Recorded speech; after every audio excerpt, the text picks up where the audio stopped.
جی ایسے ایسے غم ہیں لوگوں کے، یقین کریں جب خود انسان پہ غم آتا ہے نا تو پھر تھوڑا سا نا وہ سوچتا ہے کہ یار تھوڑا سا میں دیکھوں دوسرے کس غم سے گزر رہے ہیں، تو یقین کریں انسان رو پڑتا ہے کہ یار مجھ پہ تو غم آیا ہی نہیں ابھی۔ یقین کیجئے آپ، چلڈرن ہاسپٹل ہم کئی بار گئے بچوں کو لے کے، ماں باپ کے چہرے مرجھائے ہوئے ہیں، مطلب ان کے پاس موٹیویشن ہی نہیں ہے کچھ زندہ رہنے کی کہ یار ہمارا ایک ہی بچہ تھا، اس کو کینسر ہو گیا، اب they are always around that child to take care of that child۔ آپ اس کے بارے میں سوچ لیں وسیم بھائی، میں کافی اس پہ بات کرنا پسند کرتا ہوں جو انٹرسیکس ہیں ہمارے۔ دیکھیں ماں باپ پھینک دیتے ہیں ایسے بچے کو، اور پھر اس بچے کی کیا لائف ہوتی ہے، وہ کن کے ہاتھ چڑھتا ہے، پھر وہ پوری بزنس ایک انڈسٹری ہے۔ میں اکثر سوچتا ہوں ان کے بارے میں، اور میں سمجھتا ہوں کہ ان کے بارے میں کافی ہمیں بات کرنی چاہیے۔ ان کی ہیلپ کوئی نہیں کرتا، یہ لٹرلی کوڑے میں پھینک دیے جاتے ہیں۔ تو دیکھیں کیا کس اس سے گزرتا، کس کرب سے وہ بچہ گزرتا ہوگا کہ اس کا آخر قصور کیا ہے۔ سوسائٹی نے اسے امپاور کرنا تھا، اپلفٹمنٹ دینی تھی۔ رسول اللہ صلی اللہ علیہ وسلم کے معاشرے سے کئی ایسی مثالیں ملتی ہیں، کئی ایسے صحابہ تھے جن کا کوئی بھی نہیں تھا، لیکن اللہ کے نبی نے جس طرح انہیں محبت دی، پیار دیا، ان کے سر پہ ہاتھ رکھا، شفقت دی، سوسائٹی میں الٹروازم کے ایلیمنٹس اجاگر کیے، صحابہ کو کہا take care of each other. تو ہم بہت دور ہیں ڈاکٹر صاحب ان چیزوں سے۔ ہمارا معاشرہ آہستہ آہستہ، مطلب سوری ٹو سے، لیکن ڈاکٹرز کی جو کمیونٹی ہے، تین طبقات میں سمجھتا ہوں، ڈاکٹرز، ایجوکیشن، اور یہ جو ہمارا لا اور جسٹس کا سسٹم ہے، یہ تین جس معاشرے میں سر خراب ہو جائیں، میں سمجھتا ہوں کہ اس کا ڈاؤن فال شروع ہو گیا اس معاشرے کا۔ بالکل ڈاکٹرز کو لے کے تو، چونکہ میں خود بھی میڈیکل سے، اور میں بالکل اس بات کو ایکسیپٹ کرتا ہوں کہ بہت جو ہے ڈاکٹرز میں بھی شاید وہ احساس نہیں رہا، اور بلکہ میں حضرت کی آڈیو سن رہا تو اس میں کہتے ہیں ڈاکٹروں کے لیے میرے پاس ایک مشورہ ہے، اپنے قبر کے قدموں پہ بھی یہ ڈگریاں لگا لیں، شاید ادھر بھی کام آ جائے۔ اللہ، مسیحائی کو آپ نے پیور کاروبار بنا دی۔ اللہ پیسہ کمانے سے منع نہیں کرتا، لیکن راستہ تو صحیح دکھاؤ۔ صحیح بات۔ ابھی کل کا میں آپ کو واقعہ بتاؤں، اور یہ میں شیئر کروں گا کہ ایک بچہ جس کو مائلڈ فیٹی لیور ہے، اس کو صرف پیسوں کے لیے لیور بایوپسی کا بولا ہوا ہے۔ اب یہ اگر ظلم نہیں ہے تو پھر کیا ظلم ہے؟ اور یہ پھر میں نے اس کو میں نے کہا کوئی ایسی بات نہیں ہے، یہ تو ڈائٹ آپ تو، میں شاید اس کو گریڈ 1 بھی نہ بولوں، یہ ویسے ہی انہوں نے آپ کو ڈرا دیا ہے، تو ایسا کچھ بھی نہیں ہے۔ تو اب یہ ہو رہا ہے۔ خیر ہم بھی میں بھی اپنی ویڈیوز کے ذریعے جو کام کرنا چاہ رہا ہوں کہ لوگوں کو کم از کم آدھا ڈاکٹر بنا دو، کہ کم از کم یہ شیر کے منہ میں جانے سے ایٹ لیسٹ اگر جانا بھی ہے تو تسلی کریں، سارے ڈاکٹر برے نہیں ہیں، بہت اچھے، بہت زبردست ڈاکٹرز بھی ہیں، لیکن وہ سسٹم ایسا بن گیا ہے نا کہ جس میں مراد دی جاتی ہیں۔ مرتبے والا شخص اگر کسی سے کوئی تحفہ لے اور اس کی نظر اس تحفے کی ویلیو کے اوپر ہو تو دونوں کی عاقبت خطرے میں۔ اور پھر ایک ڈاکٹر اگر اتنے زیادہ تحفے تحائف لے تو، لیکن یہ ہو رہا ہے اور اس کے اوپر بات کرنی چاہیے۔ بلکہ میں نے ایک ویڈیو بنائی تھی، وہ پہلے میں تھوڑی اونچی پیچ پہ بات کرتا تھا، اب میں دوسرا نہیں، کیونکہ میرا کسی سے جھگڑا نہیں ہے، میں اپنی بات کنوے کروں گا۔ میں یہاں بات کنوے کرنا ہے، کنونس کرنے نہیں آیا کسی کو، جس نے سمجھنا ہے۔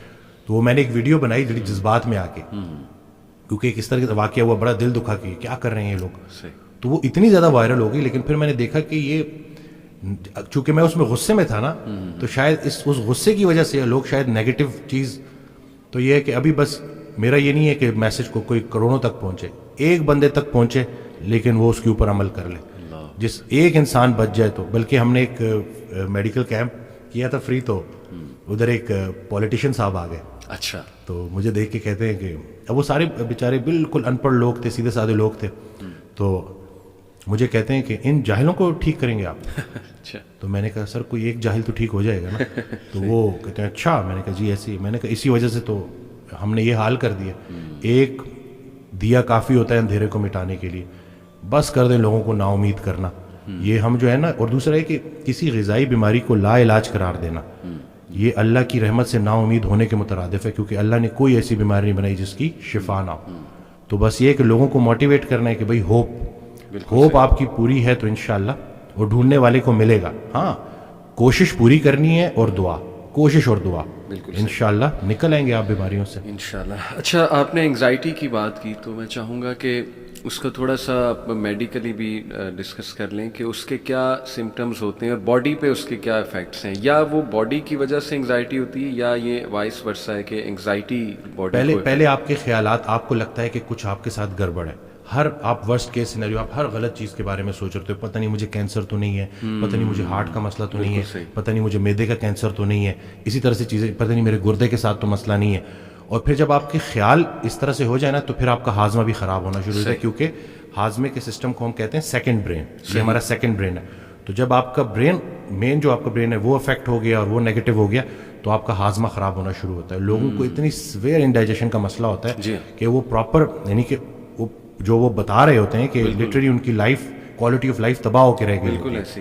تو ان کو میں نے بلکہ جو ویڈیو بنائی تھی اس میں نے یہی کہا تھا کہ سب سے پہلے آپ نے اپنی کاؤنسلنگ بہت ضروری ہے. اگر آپ کسی کو, آپ نے کہہ دیا ہے نا اپنے آپ کو کمرے میں بند کر دیا, تو اس کا مطلب ہے کہ بہت خطرناک اسٹیٹ میں آپ نے جا کے ڈسکس کرنا ہے اور پراپر پروفیشن سے کرنا ہے. اور باقی اچھی کتاب پڑھیں, اچھی آڈیوز سنیں, اچھی ویڈیوز دیکھیں, اور آہستہ آہستہ آپ اس سے نکل آئیں گے. ایک ٹائم تھا کہ پہلے میں وائٹامن ڈی پہ بڑا فوکس کرتا تھا کہ وائٹامن ڈی لیں. ہاں وائٹامن ڈی کا رول ہے, لیکن یہ آپ نے خود کو ہی نکالنا ہے اس میں, لیکن کسی کی ہیلپ کے ذریعے, کہ وہ آپ کو پازیٹیو رکھے. آپ کی جو بھڑاس ہے, جیسے ابھی میں پہلے میں بات کر رہا تھا, اب میں پیشنٹ کو کہتا ہوں کہ آپ کا کوئی کویشچن ہے, تو جب وہ کھلتا ہے, جب وہ بیان کرتا ہے تو کافی ریلیکس محسوس کرتا ہے. بلکہ میری کل کال کنسلٹیشن تھی, تو لوگوں کی اپنی جو ہے وائف سے بھی نہیں بن رہی اور بڑے لوگوں کے مسئلے ہیں نا, تو مجھے کال آتی ہے تو وہ کہتے ہیں کہ میری وائف جو ہے نا وہ مجھے بہت ٹف ٹائم دیتی ہے اور مجھے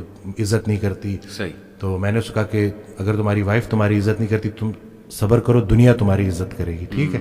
اور اس کے علاوہ وہ میں نے ان کو واقعہ بتایا کہ ایک خاتون کے بارے میں ذکر ہو رہا, اور یہ وائف دونوں کے, مرد عورت دونوں کے لیے, کہ ایک خاتون کے بارے میں ذکر ہو رہا کہ وہ بڑی ان کو نالج ہے لیکن بس شوہر سے نہیں بنتی.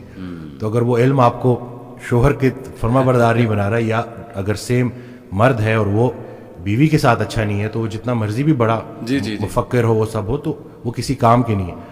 تو آپ نے اپنے آپ کو دیکھنا ہے کہ کہیں ایسا تو نہیں ہے کہ آپ نے جو لوگوں سے گلے شکوے شروع کیے ہوئے کہیں وہ خود ساختہ تو نہیں ہے. کیونکہ اکثر نا آپ کہتے ہو ہر کوئی میرے بارے میں برا سوچ رہا ہے, کہ وہ ڈیلیوژن آف پرسیکیوشن, یہ بھی تھوڑا بیچ میں, خیر یہ تو ایک اور بیماری ہے, لیکن اس میں یہ ہے کہ آپ کو ایسا لگتا ہے کہ جیسے یہ میرے خلاف ہے, ساری دنیا میرے خلاف ہے. صحیح بات. تو میں آپ کو یہ بتا دوں, یقین جانے لوگوں کے پاس اتنا ٹائم نہیں ہے کہ وہ آپ کے خلاف منصوبے بناتے رہے. بالکل ایسی. آپ, اور دوسرا یہ کہ جس نے اپنے آپ کو پہچانا اس نے اپنے رب کو پہچانا. چلے اگر آپ نے اپنے آپ کو آئسولیٹ کر ہی دیا تو اس جو تنہائی ہے اس سے فائدہ اٹھائیں, اور دل کی دنیا بات کریں, اور دیکھیں کہ یہ پریشانی آئی کیوں ہے. غم سے گھبرانے نہیں ہے, غم کو ریڈ کرنا, بریو بننا ہے, اور دیکھنا ہے کہ اس کا مقصد کیا ہے, پریشانی کیوں آئی, مجھے کیا سکھا رہی ہے. انگزائٹی کے علاوہ میں آپ سے یہ پوچھنا چاہوں گا کہ جو پیشنٹ